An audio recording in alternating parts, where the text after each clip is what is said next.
This week, the A's story goes local. Everyone really excited about Major League Baseball being here. Not a preview, not an exhibition. Regular season baseball right here. The Athletics in town taking over Las Vegas Ballpark. The A's Las Vegas series is on. It's gone! It is gone! Unbelievable!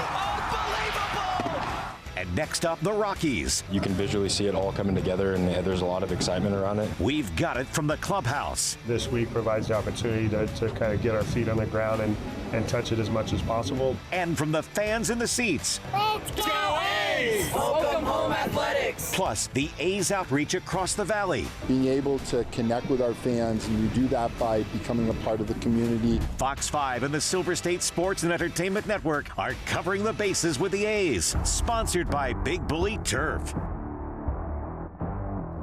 What's up, baseball fans? This is Covering the Bases with the A's, the first ever Vegas show devoted strictly to athletics baseball. I'm Mike Davis. Here's what's on deck.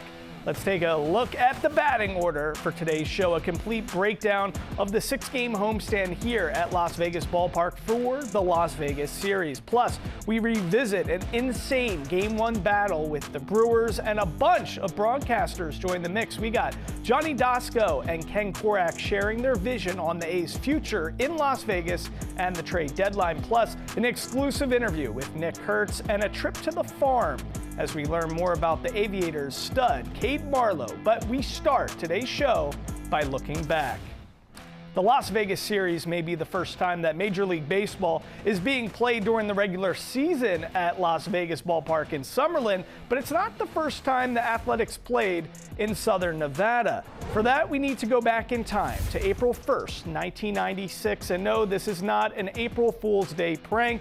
The Athletics began their 96th season with 6 games in Las Vegas at Cashman Field. Interestingly, it was due to renovations at the Coliseum in Oakland for the Raiders. Now, the A's played 2 games against the Toronto Blue Jays and 4 against the Detroit Tigers. And Ken Korak, who will join the show later, made his A's debut in the booth in that series. 30 years later, the A's returned to Las Vegas for regular season baseball. And their return was certainly star-studded, featuring lots of fanfare ahead of Game 1 of the Las Vegas series. Nick Carter from the Backstreet Boys threw out the first pitch, along with DJ Pauly D from MTV's Jersey Shore fame. Bruce Buffer lent his signature voice for the player intros, making the battle feel like a true heavyweight fight, and it sure was. The A's and the Brewers put on a show that was worthy of the Las Vegas Strip, coming to a head with an insane 2-out rally in the 10th.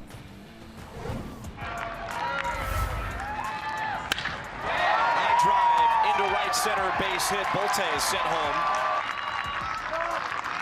2-2. High drive to right. It's a one-run game.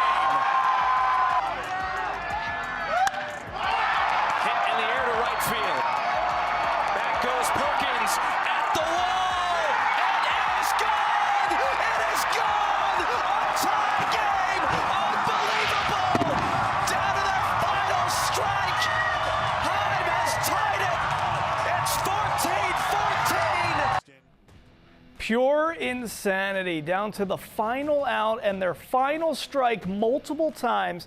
The A's rally from 4 down in the 10th to tie the game at 14. Jonah Heim's home run, a ball that wouldn't have left any other yard in Major League Baseball, according to StatCast. This game, a testament to the elevation, heat, and open air build of Las Vegas Ballpark. And take a look at this. In a game where both teams combined for 29 runs, the A's would eventually fall 15-14 in 12 innings. 12 innings of firepower in a game that featured 11 home runs. Here's a look at the figures from that historic night. The most home runs in a game this year, the most ABS challenges with 16, the most pitches in a game this year with 441, and the longest game this season at 4 hours and 14 minutes. Manager Mark Kotze spoke about it after the game. They swung the bats, we swung the bats. It's unfortunate that we just couldn't push another run across to keep the game going. Anytime you cough up a lead late. It's tough. Our guys rallied. I mean, we're down 4 with 1 out left and 1 strike away from, not getting it done. But that just shows the fight and the offense. I mean, both teams grinded this game out. So, obviously there's got to be a winner, and we end up on the losing side. We know, obviously, it's an offensive ballpark based on, our guys playing here in AAA and seeing some of the results that take place here. So it's not a mystery. Again, we talked about it pregame that both teams have to play in this environment, and both teams went out there tonight and, put on a performance offensively. Both teams battling. Now the Athletics responded very well to that loss, taking the next 2 from the Brewers Tuesday night. The long ball, once again a star of the show as the A's hit 5 home runs, including the first of Henry Bolte's career, to propel them to a 7-5 victory. Then on Wednesday, Alika Williams, he hit the first home run of his career, and Lawrence Butler's big swing gave the A's the lead for good. Good to see the Law Dog get off the schneid. So let's take a look at the updated standings. A's making some headway in the AL West, still in 3rd place though, sitting behind the Mariners and the Rangers. All right, a man that had one of the biggest swings in that 4-run 10th inning rally on Monday was Nick Kurtz. He's the face of the franchise for the A's right now, and Mariah Janos sat down with him over at Las Vegas Ballpark to discuss his success and the 2028 move to Vegas.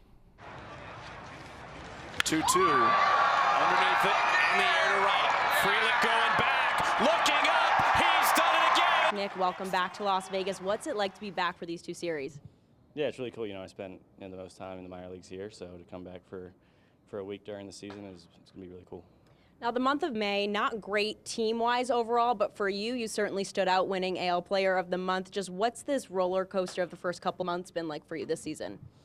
Yeah, I mean, it's been ups and downs. We've had a little bit of everything. It's a long year. You play 162 for a reason, so just trying to find consistency in what you do every day and, ultimately just play every day to get a win. A big part of these 2 series is showcasing what you guys can do in front of the Las Vegas fan base, your future fans, as you guys get ready to move to the Strip. What do you want them to know about this ball club and the support that they're ultimately going to be giving you guys? Yeah, I mean, we play to win. That's the ultimate goal. We want to win for the fans. We want to win for each other. That's the goal every single day. So we're gonna, we put the work in. We're gonna do everything we can to bring home a win. All right, good stuff there, Mariah. Now is the time to vote for your favorite Athletics to play in the 2026 MLB All-Star Game. I'm talking about the guy we just saw, Nick Kurtz, the Big Abbas, Shea Langoliers, and so many more. To make your voice heard, just go to MLB.com/All-Star. On deck, the man, Johnny Dasco, joins me for a dugout conversation. The A's broadcaster will share his take on the A's future in Las Vegas. And before we head to break, here's some trivia for you. On this day in 1939, the Baseball Hall of Fame opened. 13 players were inducted, including one Athletics legend. Who was it? Eddie Plank, Home Run Baker, Eddie Collins, or Jimmy Fox? I'll have the answer right after the break. Play ball, Las Vegas. This is Covering the Bases with the A's. Sponsored by Big Bully Turf. We are back with an answer to the question, which Athletics legend was part of the first ever MLB Hall of Fame class to be enshrined in Cooperstown, New York? Well, all these guys wound up making it, but Eddie Collins was part of the first crop of players. Here's the full class here. Eddie's on the bottom left next to the legendary Babe Ruth. He was a member of the famed $100,000 infield, and a full century after Eddie's last full season, he still holds the major league record for sacrifice bunts in a career, and he's still top 20 in hits, walks, stolen bases, and runs scored. All right, we have a special edition of our interview for Covering the Bases with the A's. We are here in the dugout at Las Vegas Ballpark in Summerlin with the guy who's graced us with his presence twice already on our show, Johnny Dasco. Great to see you in the flesh, my man. Let's start with kicking off the Las Vegas series, game 1, 15-14, 12 innings of just 11 home runs. Have you ever seen, you've been around baseball a long time, have you ever seen anything like that? You know, in AAA, I saw some games like that, but nothing like that in the big leagues. But that was pretty epic. I mean, you're down 14-10, home run, then Kurtz with the home run, and then Jonah Heim with a fly ball I thought was going to maybe get to the track, and then that gets out. So, and just all the little nooks and crannies of that game. That's baseball, right? We may have a 4-2 game tonight, right? You just don't know. So, yeah, it was wild. You always want to, of course, come out the winning end of that, but it was a pretty fun game for sure. Being around the guys, when you have that offensive juice, when balls are just flying, sailing out of the park, do you think the guys like that? What's your take on it? Because to me, I kept thinking, wow, if we had these guys here for 20 games, I mean, the stats we would see. It's all padding your numbers, right? Yeah, no, look, I think, you know, it's mixed. I think obviously the pitchers don't like it, right? The pitchers they don't want to see a 15-14 game, but I do think, you know, it's such a cliche to say hitting is contagious, but it really is. And you see that with these offensive type games. But I mean, to see that every day I think would get old, but to see it once in a while, a 15-14 game, it was pretty fun. Yeah. What about the fanfare? As fans here in Southern Nevada patiently awaiting 2028 for Las Vegas Athletics baseball, you had the fanfare from game 1. Okay, you have Nick Carter, Backstreet Boy, throwing out the first pitch, Bruce Buffer doing the player intro. I mean, just the fanfare. How do you think Vegas is going to mix with baseball? I think it's going to mix great. I mean, everything's a little bit bigger and a little bit brighter in Vegas, right? So I think it's going to mix really well, and I think the fans are hungry for it here. I think it's going to be a great show, and I like the fact that it's 30 to 33,000 seats. You know, it's going to be a little bit smaller, some more intimate stadium. It's going to be loud in there, and I'm giddy for it to get going. I really am. 2028 cannot come soon enough. I can't wait to see it. I think the fans are going to really embrace it, and it's going to be electric. The great Johnny Daska. Thanks so much, man. See you guys. Tyler Soderstrom, Colby Thomas, Henry Bolte, the makeup of these three guys, utility players that primarily hold it down in the outfield and come up clutch at the plate. So who's next in line from the Aviators to fit that mold? Well, there's certainly a case to be made for Cade Marlowe. It wasn't long ago the outfielder earned PCL Player of the Week, the second Aviator this season to receive the honor, the first being Henry Bolte of all people. And Marlowe continues to produce. Most recently in the series against Omaha, he was swinging for the fences, just a double shy of hitting for the cycle. And you can see his numbers here, batting .330 with an OBP of .397 and OPS of .968, formerly with the Mariners organization for 7 seasons and spending 42 games in the bigs with Seattle. I asked Marlowe how encouraging it is to see how quickly some of his teammates have moved up as he itches to get back to the show. And I'm just enjoying where I'm at right now, but I mean, you know, the A's had a lot of good prospects, Bolte, Colby Thomas, all those guys that, you know, were here at the start of the year with us. I mean, they're really good players, and yeah, I mean, they're fun to watch for me. I learned something from, you know, all the guys, just the way they play, you know, like, I mean, everybody plays hard here, and I mean, you know, that's what I want to do. I want to set a good example and play hard, play smart, and have fun. He's a humble guy that has become a staple in the Aviators clubhouse. You can catch him in action when the team returns to the Valley after the A's wrap up the Las Vegas series at the ballpark. All right, last week, Kevin Bollinger featured A's legendary broadcaster Ken Korak. When we return, we'll show you part 2 of that conversation as Korak reveals his thoughts on the A's trade deadline outlook.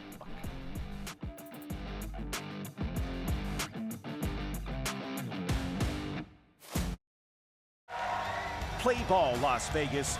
This is Covering the Bases with the A's. Sponsored by Big Bully Turf. To casual baseball fans, the first thing that might come to mind when they think of the Athletics could be the movie Moneyball, showing how the team put together a winner despite a low payroll. That team had a stellar pitching rotation, and a couple of those guys are featured on this week's edition of Green and Gold Countdown. It didn't take long for Mark Mulder to reach Oakland after being taken 2nd overall by the A's in the 1998 amateur draft. At 6'6", the imposing lefty had stamina. He led the American League twice, each in shutouts and complete games. In just the second season, he finished 2nd in Cy Young voting with a league-leading 21 wins for a great Oakland team. Mulder won almost 2/3 of the games he started. In fact, only 2 Athletics pitchers had a higher winning percentage than he did with the team. Mulder was traded to the Cardinals after the 2004 season, but the years he spent with the A's were his best.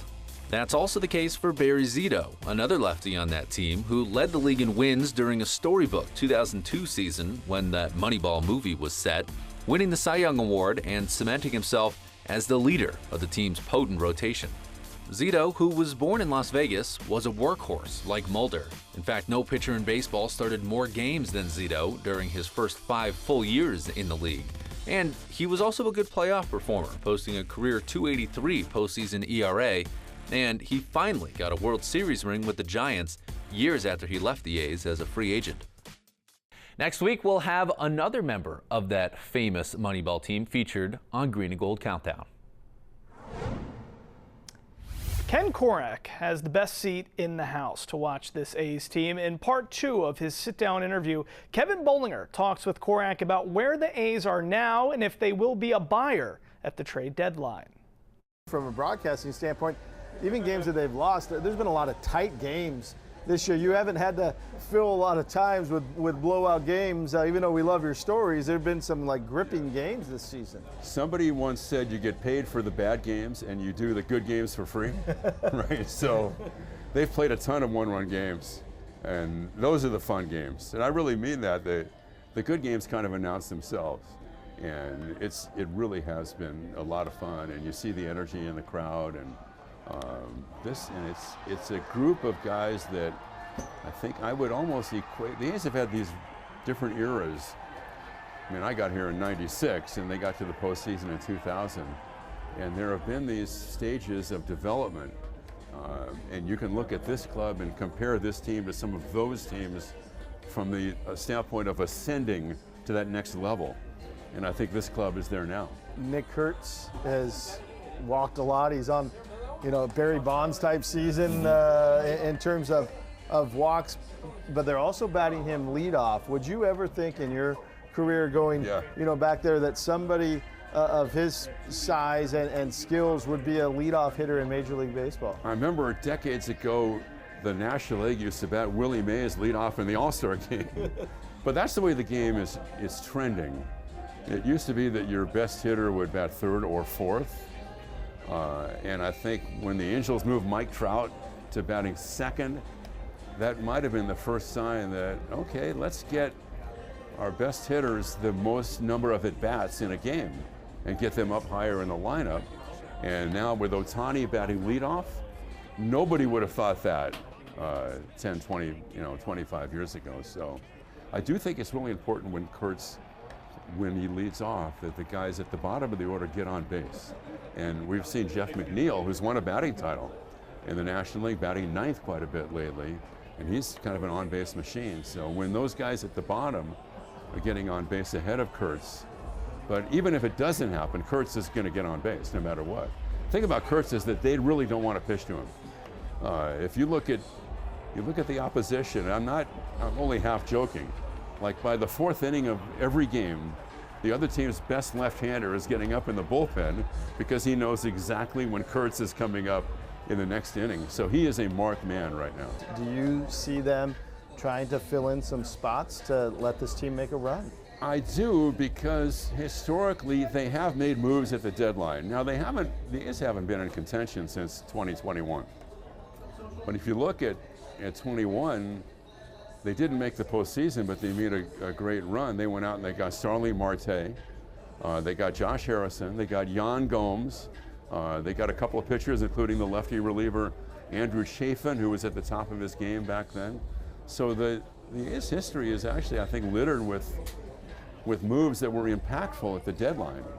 Going back to Jermaine Dye, who I think was the greatest deadline acquisition in A's history, kind of carried the team for 2 months. So yeah, I think historically when they've been in it, they'll go for it, and I would expect them to do that again this year. All right, good stuff. There's 3 more opportunities to see the A's in Summerlin. Coming up, we'll tell you about the upcoming series with the Colorado Rockies. Play ball, Las Vegas. This is Covering the Bases with the A's. Sponsored by Big Bully Turf. This is a great day for Las Vegas. Las Vegas has proven itself to be a great sports town and a great host to professional franchises. It's an epic moment for our 124-year-old franchise. 2028, we have opening day out here on the Las Vegas Strip. 3, 2, 1.